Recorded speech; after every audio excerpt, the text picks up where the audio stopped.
एक बार की बात है कि एक बूढ़ा कबूतर और नीलकंठ शिव जी के मंदिर के पास बैठे थे।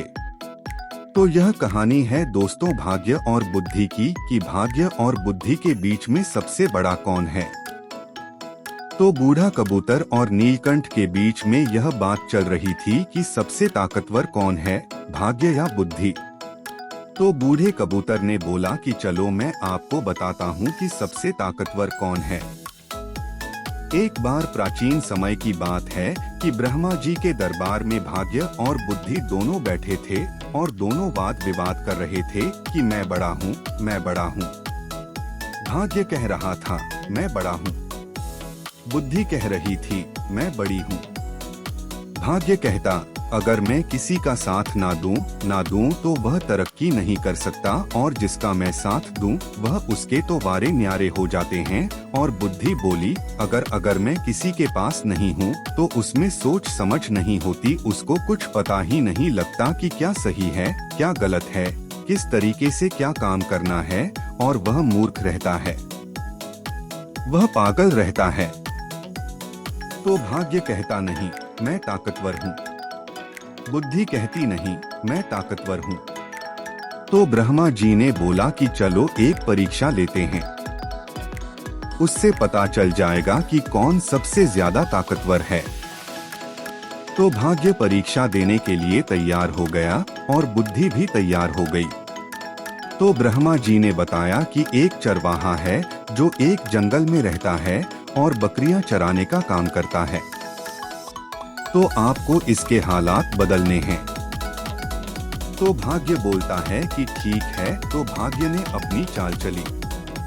भाग्य ने उस जंगल में सोने के जूते रख दिए और जब चरवाहा रोज की तरह बकरियां चरा रहा था तो वहां पर उसने सोने के जूते देखे और उसने पहन लिए और रोज इस्तेमाल करने लगा आने जाने के लिए।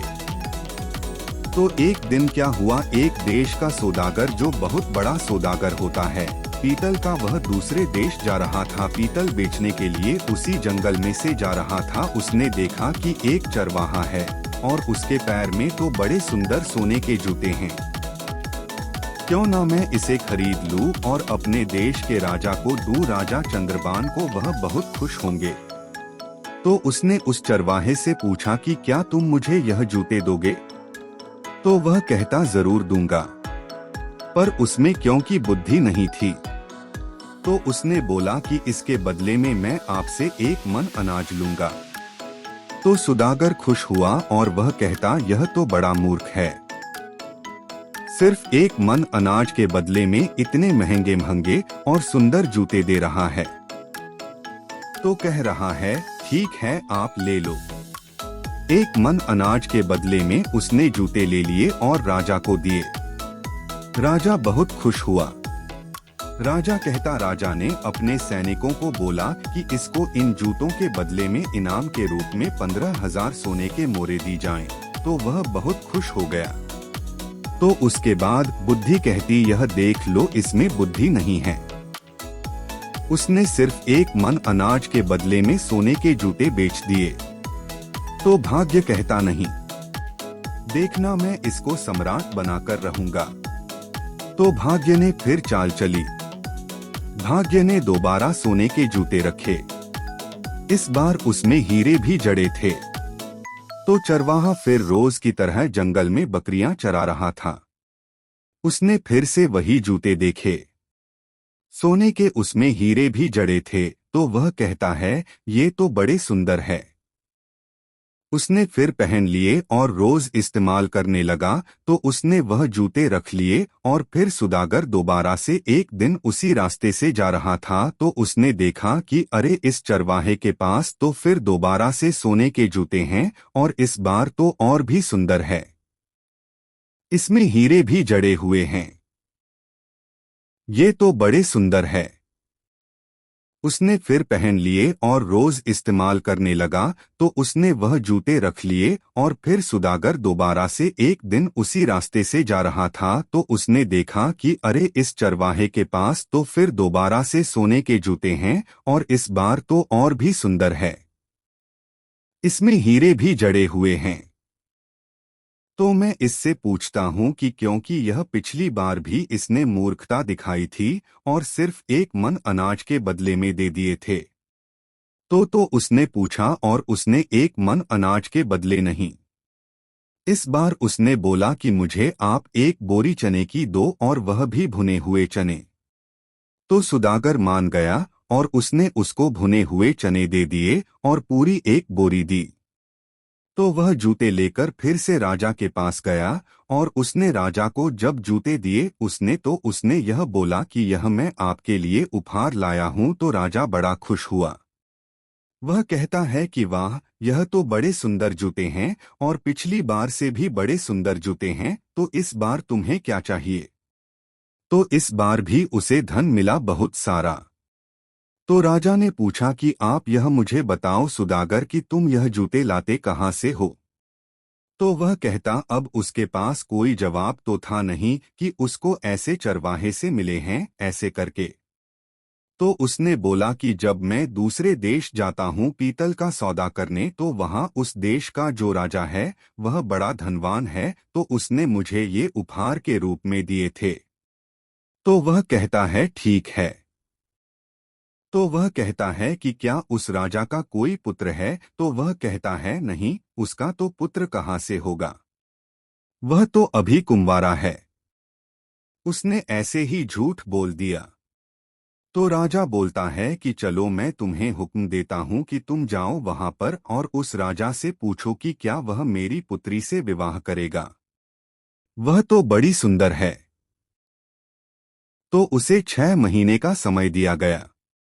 अब वह सुदागर फिर उसी जंगल में गया और उस चरवाहे से मिला और उसने सोचा कि क्योंकि इसी वजह से ही मैं इस मुसीबत में फंसा हूँ तो इसी को अब मैं राजा बनाऊंगा, क्योंकि कोई राजा तो था ही नहीं जिसने मुझे यह जूते दिए थे। यही था जिसने मुझे जूते दिए, तो मैं इसी को धनवान बनाता हूँ, इसी को राजा बना देता हूँ।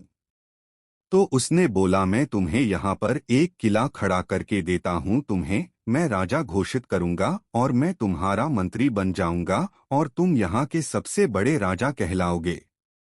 मैं तुम्हारे लिए जमीनें खरीद दूंगा और राजा का दरबार बनाकर दूंगा और तुम यहाँ के राजा होगे। तो वह कहता है कि मुझे तो बस आप मेरी बकरियों का ख्याल रखना और मुझे रोज 2 टाइम का खाना चाहिए। तो वह कहता ठीक है, वह तुम्हें तीन टाइम का खाना मिल जाया करेगा और तुम्हारा रहन सहन बहुत अच्छा होगा। तुम्हारे पास नौकर चाकर होंगे, सब कुछ होगा। बस तुम्हें मेरी यह शर्त माननी होगी कि मैं तुम्हें एक महल बनाकर दूंगा और तुम्हें उसमें रहना है। तो वह सुदागर उसके पास धन की कोई कमी नहीं थी। उसने महल बना कर दिया उसको और उसको राजा बना दिया वहां का, और फिर उसमें नौकर चाकर रखे, सारा कुछ रखा। बस वह पर उसमें बुद्धि नहीं थी चरवाहे में। वह फिर मूर्खतामय बातें करता था। वह कहता है कि मेरी बकरियों का ख्याल जरूर रखना। तो कहता है कि तुम कैसी बातें करते हो, अब तुम राजा हो और छोटी छोटी बातों में ध्यान मत दिया करो। तो जब उसको पता चला कि सुदागर ने उसकी 3 बकरियां जो थी उसके पास वह बेच दी है, तो वह नाराज हो गया और वह कहता है मुझे नहीं पता, मुझे इस दरबार में नहीं रहना। मैं कोई राजा वाजा नहीं हूँ और तुमने तो हमारी जिंदगी खराब कर दी। हम आराम से अपनी झोपड़ी में रहते थे और शांति से रहते थे और बकरियां चराते थे। तुमने कहाँ हमें इस भीड़ भाड़ में लाकर खड़ा कर दिया। तो वह कहता है कि तुम क्यों ऐसी बातें करते हो? अगर तुम राजा नहीं बनोगे और तो दूसरे देश का राजा तुम्हें मार देगा। तो वह कहता है ठीक है, तो मुझे क्या करना चाहिए? कहता मुझे बकरियां लाकर दो, अभी लाकर दो। वह कहता ठीक है, मैं तुम्हें नई बकरियां खरीद देता हूँ। तो अभी फिर 6 महीने पूरे हो चुके थे। अब राजा को जाकर उसने बोल दिया कि उस देश का राजा मान गया है आपकी पुत्री से विवाह करने के लिए। तो उसने नाई और पंडित को वहां पर भेज दिया और नाई और पंडित ने सगाई करवा दी। राजा की उस देश के राजा की पुत्री के साथ। अब वे वापस आ गए। सब कुछ ठीक ठाक चल रहा था और उन्होंने पूछा कि राजा ने पूछा कि वहां पर कैसा था उस देश का राजा। तो उसके सैनिकों ने बताया कि वह तो बहुत धनवान था और उसके पास बहुत सारा धन था और हीरे जरात जड़े पड़े थे। तो मतलब वह बहुत बहुत अमीर है। तो उससे वह बड़ा खुश हो गया और कहता है ठीक है, अब विवाह की तैयारी की जाए। विवाह की तैयारी हुई और विवाह का दिन आ गया। अब जो चरवाहा था, चरवाहा कहता मैं विवाह नहीं करूंगा। तो फिर उसने बोला सुदागर ने कि अगर तुम विवाह नहीं करोगे तो उस देश का राजा तुम्हें मार देगा। वह कहता है ठीक है, चलो मैं विवाह कर लेता हूँ। तो अब विवाह होने जा रहा था उसका और वह घोड़े पर बैठा था और जब वह बारात लेकर पहुंचा जिस लड़की से उसका विवाह होना था उसके पिता के दरबार में, तो उसने देखा कि लड़की का पिता जो है, राजा जो है, वह तलवार लेकर आ रहा है। तो वह डर गया और बुरी तरह से डर गया और अपने घोड़े से उतरकर भागने लग गया कि कहीं यह मुझे मार ना दे। तो सदागर तो अब बुरी तरह फंस चुका था। सदागर उसके पीछे पीछे भागा और उससे पूछा कि क्या हुआ। तो वह कहता कि कहीं यह तलवार लेकर मेरे पास आ रहा है, कहीं यह मुझे मार ना दे। वह कहता कुछ नहीं होगा, मैं तुम्हारे साथ हूँ। कहता अगर अगर तुम नहीं विवाह करोगे तो वैसे भी तुम्हें मार देगा। तो वह कहता ठीक है, पर तुम्हें मेरे साथ रहना पड़ेगा। वह कहता हाँ, मैं तुम्हारे साथ ही रहूंगा, तुम चिंता मत करो। अब मंडप मंडप का समय आ गया। मंडप सज चुका था और चरवाहा जो राजा बन गया था एक देश का, उसको बिठाया गया उसमें और सुदागर पीछे बैठा था। तो राजा ने बोला, लड़की तुम क्यों इसके साथ साथ रहते हो। वह कहता मैं इसका मंत्री हूं तो इसलिए मुझे साथ रहना पड़ता है। तो कहता ठीक है। तो अब विवाह हुआ। विवाह होने के बाद जब रात को जो वधू थी, जो उस राजा की पत्नी थी, वो खाना लेकर आई और वह इतने आभूषणों से सजी हुई थी और इतनी सुंदर लग रही थी जो उसने चरवाहे ने कभी भी सोची नहीं थी अपनी जिंदगी में। तो उसने उसको वह बात याद आ गई जो उसकी बूढ़ी माँ ने एक बार बताई थी कि यह कि जब भी एक राक्षसिनी है, वह ऐसे ही सुंदर बनकर आभूषणों से सजी धरी होकर आती है और वह एक आदमी को खा जाती है तो वह डर जाता है और वह राजा की बेटी को यानी कि अपनी पत्नी को धक्का मारकर बाहर निकल जाता है और नदी में कूद जाता है। जब नदी में कूदता तो उसको अपनी मौत दिखाई देती है और नदी से बाहर निकलकर नदी के पास बैठ जाता है। उधर राजा को जब इस बात का पता चलता है कि उसने तिरस्कार किया है मेरी बेटी का, तो उसने आदेश दिया अपने सैनिकों को उसको पकड़कर मेरे पास लाया जाए। वह उसको पकड़ कर लाते हैं। तो उसको बोला जाता है कि इसको कारावास में डाल दो और कल फांसी की सजा दे दो इसको। तो अब भाग्य अपना माथा पकड़कर बैठा था और बुद्धि कहती, अब देखो जब उसमें बुद्धि नहीं थी तो तुमने क्या कर लिया भाग्य। सब कुछ था इसके पास तो अब भाग्य हार मान चुका था तकरीबन और वह बोलता है कि ठीक है, अब अगर तुम इसे बचा लो मरने से तो मैं अपनी हार मान लूंगा। तो बुद्धि कहती ठीक है, अब मैं अपना कमाल दिखाती हूँ। तो जब अगला दिन आया तो सुबह हुई और राजा के सामने पेश किया गया फांसी देने से पहले चरवाहे को, और तो उसमें बुद्धि आ चुकी थी क्योंकि बुद्धि ने अपनी कृपा दिखा दी थी। तो चरवाहा बोलता है कि राजा आप मेरे ससुर लगते हैं रिश्ते में, तो मैं आपसे यह पूछना चाहता हूँ कि आपने मुझे कारावास में क्यों डाला और क्यों यह सजा सुना रहे हैं। तो राजा बोलता है कि तुमने मेरी बेटी का तिरस्कार किया है इसलिए। तो वह बोलता है कि नहीं, ऐसा नहीं है। वह कहता है हमारे कुल में यह परंपरा है कि अगर आपको किसी की मदद करने का मौका मिलता है तो आपको उसकी मदद कर देनी चाहिए, नहीं तो आपकी पत्नी विधवा हो जाती है। तो इसको विधवा होने से बचाने के लिए ही मैं भागा था वहां से रात को, क्योंकि मुझे नदी में किसी के डूबने की आवाज आई और वह बचाओ बचाओ चिल्ला रहा था।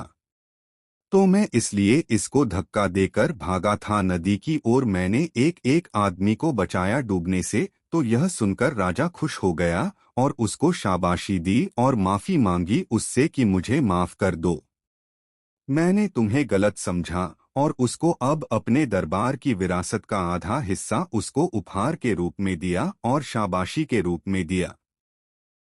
अब जब बुद्धि जीत चुकी थी और भाग्य हार मान चुका था तो ब्रह्मा जी और वहां पर मौजूद सारे लोग जय जयकार कर रहे थे बुद्धि की। तो इस कहानी से हमें यही पता चलता है कि अगर आपके पास भाग्य है पर बुद्धि नहीं है तो आप फिर भी जीवन में तरक्की नहीं कर सकते। पर अगर आपके पास बुद्धि है, चाहे भाग्य नहीं है, कुछ समय लगेगा पर आप तरक्की जरूर करोगे। धन्यवाद दोस्तों, फिर मिलेंगे। अगर आपको कहानी पसंद आई हो तो इसको लाइक करें, शेयर करें और चैनल को सब्सक्राइब करें और घंटी दबाएं। आगे की कहानियां सुनने के लिए धन्यवाद।